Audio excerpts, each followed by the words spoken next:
आप अपनी स्क्रीन पे फिलहाल जिन लोगों को देख रहे हैं ये राजस्थान के जैसलमेर के लोग हैं जो कि 700 किलोमीटर का पैदल सफ़र करके जयपुर में राजस्थान की विधानसभा जा रहे हैं। इनकी मांग है कि हमारे ओरण, हमारे गोचर बचाए जाएं, हमारे तालाब जो हैं उनको सुरक्षित रखा जाए, उनको बंजर भूमि बता के सोलर प्लांट्स के हवाले नहीं कर दिया जाए। और उपवास करना पड़े तो तैयार हो।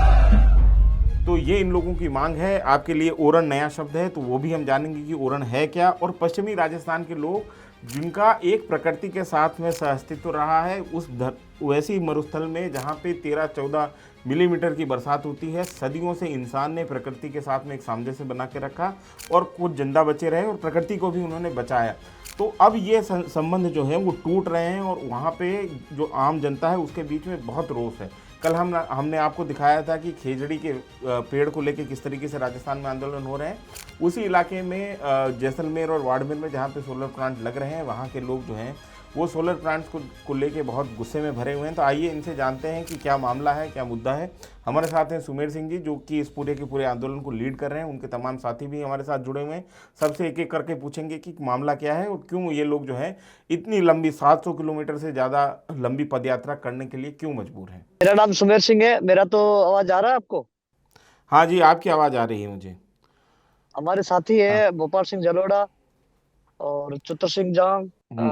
रामगढ़ और कान सिंह जोगा। और ये हमारी पूरी टीम है, और टीम है जो जैसलमेर से कम हम 100 लोग हैं। वो हम्म। शक्तिपीठ तनोट माता मंदिर से इस पर्यावरण को, रोहरण गोचर इन सबको बचाने के लिए निकले। तो मैं जो दर्शक हमारे राजस्थान से नहीं उन्हें बता दूं, तनोट राय माता का मंदिर वो वही लोंगेवाला पोस्ट पे स्थित है भारत की सीमा पे। तो वहाँ से ये यात्रा शुरू हुई है जिसके ऊपर आपने बॉर्डर जो वन फिल्म देखी है वो उसी मंदिर के आसपास है। जो उसमें मंदिर दिखाया गया है वो दरअसल तनोट राय माता का मंदिर ही है। और वहाँ से ये यात्रा निकली और इनको 700 किलोमीटर से ज़्यादा की पैदल यात्रा करके ये लोग जयपुर जाने के लिए कूच भर चुके हैं। तो मैं सुमेर सिंह जी आपसे ये समझना चाहता हूँ कि ये ओरण, क्योंकि जो हमारे दर्शक हैं उनके लिए बिल्कुल नया शब्द है, तो ओरण है क्या दरअसल, ये क्या कंसेप्ट है। ये ओरण जो आज से कई वर्षों पहले, सदियों से सुरक्षित, गांव के लोगों को सुरक्षित किया देवी देवताओं के नाम से जो जंगल ओरण छोड़े गए हैं, वो ओरण है जो सुरक्षित है। जो एक टहनी तक उसका पत्ता तक नहीं काटते हैं लोग। बड़े बड़े क्षेत्र है जो छोड़े गए हैं, जिसमें हम उसमें बड़े बड़े तालाब भी है और बहुत बड़ा ज्यादा तादाद में पेड़ है। ये सब ओरणों के अंदर है। ओरणों में हम हमारे पशुधन विचरण करते हैं और हम वहाँ हमारी आजीविका है, आस्था का केंद्र है ओरण।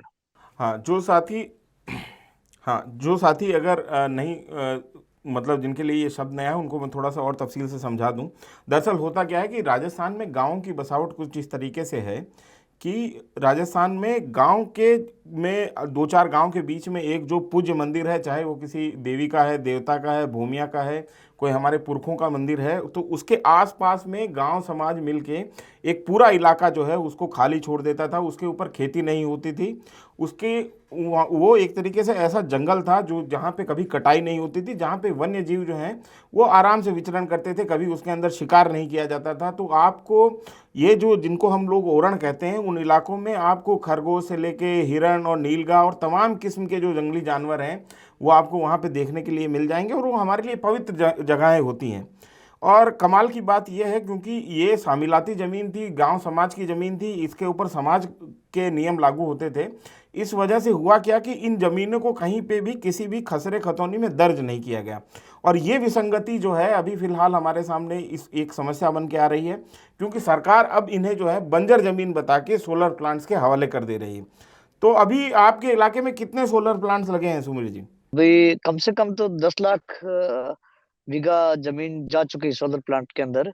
और 10 लाख बीघा, मतलब ये तो बहुत बड़े जमीन है। तो हम ये चाहते हैं कि हमारी जो ओरणे हैं और ये और जो जीव जंतुओं का क्षेत्र है, जैसे गोडाउन क्षेत्र है, और पश्चिमी राजस्थान में केराकल जो तनोट क्षेत्र में बहुत बड़ा भूभाग है, उसके अंदर केराकल जैसा एक विलुप्त जीव जो है, लेकिन वो रातों रात उसको कंपनियों को अलॉटमेंट हो रहे हैं। अभी हम तो वहां से रवाना हुए, उसके बाद में भी ये अलॉटमेंट जारी है। तो हम ये चाहते हैं कि हम जीव जंतुओं के लिए और गौ माता के लिए, गौ क्षेत्र अगर गायों के लिए बचाया जाए, ये नहीं बचेगा तो फिर ये आने वाला समय इन सभी के लिए खतरे से खाली नहीं रहेगा।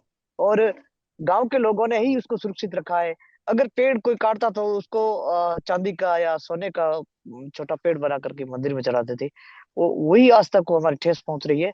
और इन जीव जंतुओं के लिए बहुत बड़े बड़े वादे किए जाते हैं कि गोडाउन बहुत कम संख्या में रहा है, उसको बचाना है।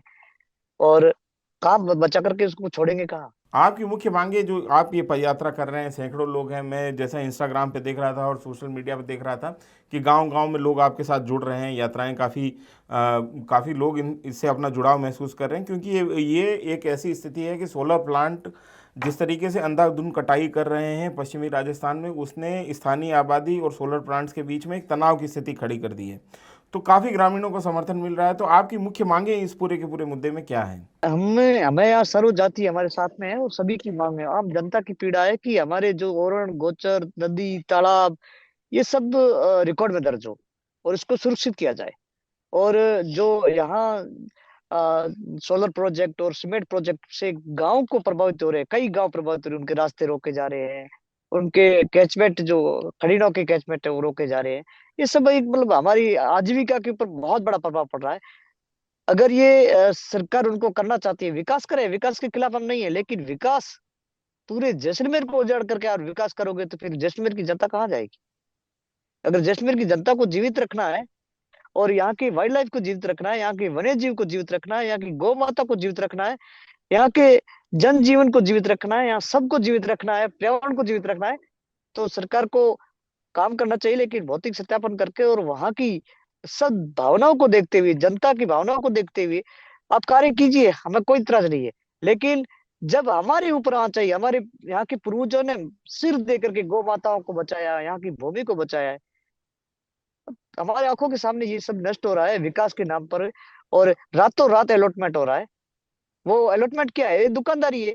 हम तो ये चाहते हैं हिंदुस्तान बहुत बड़ा है, विकास कीजिए, विकास की कई वैज्ञानिक दृष्टि से कीजिए, कोई दिक्कत नहीं है। लेकिन जो यहाँ ये अंधाधुंध विकास, हजारों खिजड़ियों को यहाँ नष्ट किया जा रहा है, हजारों रोहिड़ियों को नष्ट किया जा रहा है, कई प्रकार के पेड़ है, यहाँ के तालाब को नष्ट किया जा रहा है, यहाँ की देवलियां छतरियां जो टूरिज्म पॉइंट बना हुआ है जैसलमेर, उसको नष्ट किया जा रहा है।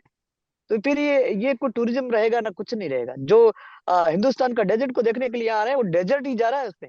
इससे जो कई ऐसे सोलर प्रोजेक्ट में जो अभी गए हैं, वो जैसे कल ही मुझे सूचना मिली कि एक रणव क्षेत्र में बहुत बड़ा डेजर्ट का एक डेजर्ट है, वही कल चला गया है। तो फिर इससे बढ़ करके तो क्या है? नुकसान नुकसान ही नुकसान है। मैं तो ये चाहता हूँ कि अगर जैसलमेर को जितना आपने नष्ट कर दिया, आप दूसरी जगह कीजिए और जैसलमेर को सुरक्षित कीजिए। हम किसी के खिलाफ नहीं है, लेकिन हमारे हक की लड़ाई के लिए हम आम जनता, जैसलमेर की जनता आप देख रहे हो, आम जनता सड़कों पे है और सरकार से यही मांग कर रही है कि हमारी जो मांग है वो वाजिब है। और जो यहाँ के जो प्रशासन है उनको आप तुरंत प्रभाव से रोके और ऐसी चीजों को आप गलत तरीके से जो अलॉटमेंट हो रहा है वो नहीं होना। जी नमस्कार। नमस्कार चतर सिंह जी, हम आप आपसे ये समझना चाह रहे हैं क्योंकि आपने अनुपम मिश्र जी के साथ में लंबे समय काम किया है, और आपका मैंने एक लेक्चर सुना था बहुत पहले जो कि थार के पारिस्थितिकी के तंत्र पे था। थार के प्रकृति और जो थार के लोग हैं उनके बीच का जो सहसंबंध है वो कैसे है, और अकाल को किस तरीके से इस पूरी धरती ने लंबे समय तक रोके रखा, कैसे सरवाइव किया, उसके ऊपर तो हमारे दर्शकों को अगर बता पाएं कि थार के लोगों का प्रकृति के साथ में कैसा संबंध रहा है, यहाँ के यहाँ के तालाब जो हैं किस तरीके से उन्होंने सुरक्षित रखे, किस तरीके से बावड़ियाँ बनाई, और किस तरीके से जो 13-14 mm की बरसात वाली धरती है वहाँ पे खुद को सरवाइव किया, वहाँ पे खुद को बचाए रखा। हाँ, तो जैसलमेर जिला देश के सबसे कम बरसात वाला जिला है और यहाँ समाज ने पेयजल को लेकर बहुत कठिन जीवन जिया है और सदियों से हमारी कई पीढ़ियों से तालाबों का निर्माण हम करते आ रहे हैं और समाज जीवन जी रहा था तो समाज ने ओरण को महत्व दिया। ओरण मतलब हमारे यहाँ की थार की सैकड़ों वनस्पतियां, झाड़ियां, पेड़ पौधे वो सभी, और वो ओरण ऊंची जगह में बनाया और जहां देवताओं के स्थान बनाए, देवताओं के नाम से किया ताकि उसकी गरिमा बनी रहे, कोई ओरण को काटे नहीं। और ओरण सिर्फ ओरण हमारे पशु, वन्य जीव और विदेशों से 200 प्रजाति के पक्षी हमारे इन तालाबों में आज भी आते हैं। गत वर्ष वन विभाग के सर्वे रिपोर्ट में सांबर झील के बाद दूसरे नंबर पर हमारा बिपरासर तालाब था, और उस वनस्पतियों के का जो ओरन जो है वो हमारा कैचमेंट है। वो 200 रूप, 300 रूप, 400 रूप, 500 रूप में हमारा कैचमेंट भी है, पर्यावरण भी है, सैकड़ों तरह की वनस्पतियां भी है, हमारे पशुधन वहां रहते हैं, वन्य जीव वहां रहते हैं, विदेशी पक्षी वहां आते हैं, और कई तरह के वहां हमारे पारंपरिक हमारी संस्कृति से जुड़े हुए देव स्थान भी वहां है। और वो 12 हमारे तालाब जो हमने समाज ने मिलकर बनाए, आज भी समाज बना रहा है, तो उनके बीच में ये जो कंपनियों को दिया जा रहा है, ये हमारे जीवन को, हमारे थार के पूरे पारिस्थितिक तंत्र को खतरा है साहब। और हमारा जीवन, हम सदियों से पशुपालन आधारित रहे हैं, और जो ओरन का पानी बह के आता है तो पहले हमने समाज ने प्राथमिकता उसको में तालाब में दी, बाद में प्राथमिकता उसे बेरियों में दी, तीसरी प्राथमिकता उन्होंने खड़ीना में दी, जहां जैविक फसलें होती है और समाज पूरा समुदाय आधारित मिलकर वो खड़ीन निर्माण करते हैं, और उसमें वो पानी बचता है। पानी की एक एक बूंद को हम संजोते हैं, और आज उन सब चीजों को बिना समझे हम, जैसे सुमेर जी ने कहा कि हम विकास के विरोधी नहीं है, पर उस चीज को कोई समझे, पालर पानी, रेजवानी पानी, पाताली पानी, इनको समझे। और पानी हमारे जीवन का मुख्य अंग है, पर्यावरण, पानी। और दूसरी बात करें तो रेगिस्तान में है हम, फिर हमारा ये जो तापमान को आज बाजार बनाया जा रहा है, तापमान को मार्केट बनाया जा रहा है, आज 50 डिग्री टेम्परेचर है, और इतनी बड़ी सोलर पैनल लगने के बाद में वो टेम्परेचर क्या होगा, इस थार का पारिस्थितिक तंत्र क्या होगा। विदेशी जो कुंजे पक्षी, 200 प्रजाति के पक्षी आ रहे हैं, हमारा मुख्य जो आज हमारा मारवाड़ पूरा, पश्चिमी राजस्थान पूरा पेयजल स्वयं के आधार से है, वो किसी दूसरे आधार से नहीं है, तो उसको बिना सोचे समझे नष्ट किया जा रहा है। इसको लेकर समाज दुखी है, पीड़ित है, और ये संदेश जन जन तक पहुंचाने के लिए, सरकार तक पहुंचाने के लिए ये पदयात्रा हम कर रहे हैं साहब। शुक्रिया चतर सिंह जी, शुक्रिया सुमेर जी, शुक्रिया बाकी जो भी लोग हैं इस यात्रा में। आपने चलती यात्रा में रुक के एक जगह बैठ के हमसे बातचीत की, इसके लिए न्यूज़ पिंच आपका बहुत बहुत आभारी है। तो कमाल देखिए साहब, जैसा हमने अभी बातचीत की, और ये कमाल आप समझिए, इस चीज़ को समझिए कि जिस समाज में 13-14 मिलीमीटर की बरसात होती है, उस समाज ने ऐसे तालाब बनाए जो जिनमें 12 महीना पानी रहता है, ऐसे कुएं बनाए जो कि हमेशा लबालब भरे रहते थे, ऐसे जंगल बनाए जो उस मरुस्थल में हरे भरे रहते थे, और ये तमाम ज़मीनें जो हैं इसके ऊपर किसी का कब्जा नहीं था, किसी की दावेदारी नहीं थी। ये ओरण थे जो देवी देवताओं के नाम पे छोड़े गए थे ताकि इनकी गरिमा बनी रहे, और इन ओरणों को अब सरकार जो है वो एक बंजर भूमि बता के सोलर प्लांट्स को दे रही है, क्योंकि ये कहीं पे भी किसी खसरे खतौनी में दर्ज नहीं थे। लोगों के मन में इतना मैल था ही नहीं कि इसको जो है दर्ज करवाया जाए खसरे खतौनी में।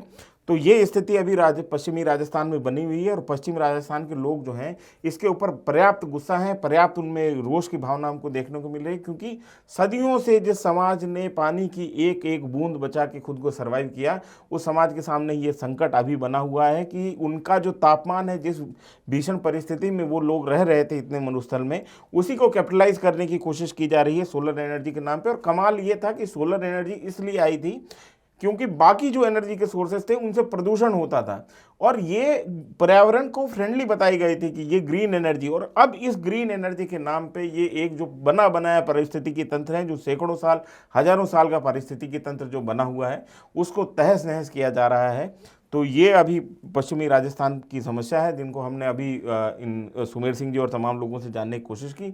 और आपको ये वीडियो कैसा लगा हमें कमेंट बॉक्स में ज़रूर बताएं। इस मुद्दे पे भी आपकी क्या राय है कि क्या इस तरीके से सोलर प्लांट्स के नाम पे किसी इलाके के पर्यावरण पर्यावरणीय तंत्र जो है, इकोलॉजिकल सिस्टम जो है, उसको तहस नहस कर दिया जाना चाहिए। इस मुद्दे पे आपकी क्या राय है, हमें कमेंट बॉक्स में लिख के ज़रूर बताइए, क्योंकि ये सारी लड़ाई जो है ना वो अपने आप में गुथ गई है। जहाँ से बैठ के मैं ये वीडियो बना रहा हूँ वहाँ पे 12 महीने 600 से 700 का AQI है, जहाँ पे मैं सांस ले रहा हूँ इस समय नोएडा में बैठ के। और उन जगहों पे हमने इस वजह से हुआ है क्योंकि यहाँ पे बेतरतीब किस्म की बसावट हुई है, ग्रीनरी पे कोई ध्यान नहीं रखा गया। और ये जो हम कबाड़ा पहले कर चुके हैं और जिस तरीके का हमने गैस चैम्बर जगह जगह खड़े कर दिए हैं, दिल्ली में, मुंबई में, पुणे में, तमाम महानगरों में, उसको हम रिपीट कर रहे हैं उन जगहों पे जहाँ पे AQI सबसे बढ़िया है, जहाँ पे हवा और पानी अभी भी साफ बने हुए हैं, जहाँ इंसान और प्रकृति एक साथ चल रहे हैं, जिनके बीच में माँ और बेटे का संबंध है, उसको तहस नहस किया जा रहा है विकास के नाम पे, ग्रीन एनर्जी के नाम पे। तो इस मुद्दे में ये लड़ाई सिर्फ जो है सुमेर सिंह जी या उनके साथियों की नहीं है जो पदयात्रा कर रहे हैं, ये लड़ाई आपकी और मेरी है, हमारे भविष्य की है, हमारे आने वाली पीढ़ी के भविष्य की है। तो इस मुद्दे पे आपकी क्या राय है हमें लिख के ज़रूर बताएं कमेंट बॉक्स में। आपको ये वीडियो कैसा लगा ये भी हमें बताएं। नमस्ते, मेरा नाम है विनय सुल्तान, आप लोग देख रहे हैं न्यूज़ पिंच।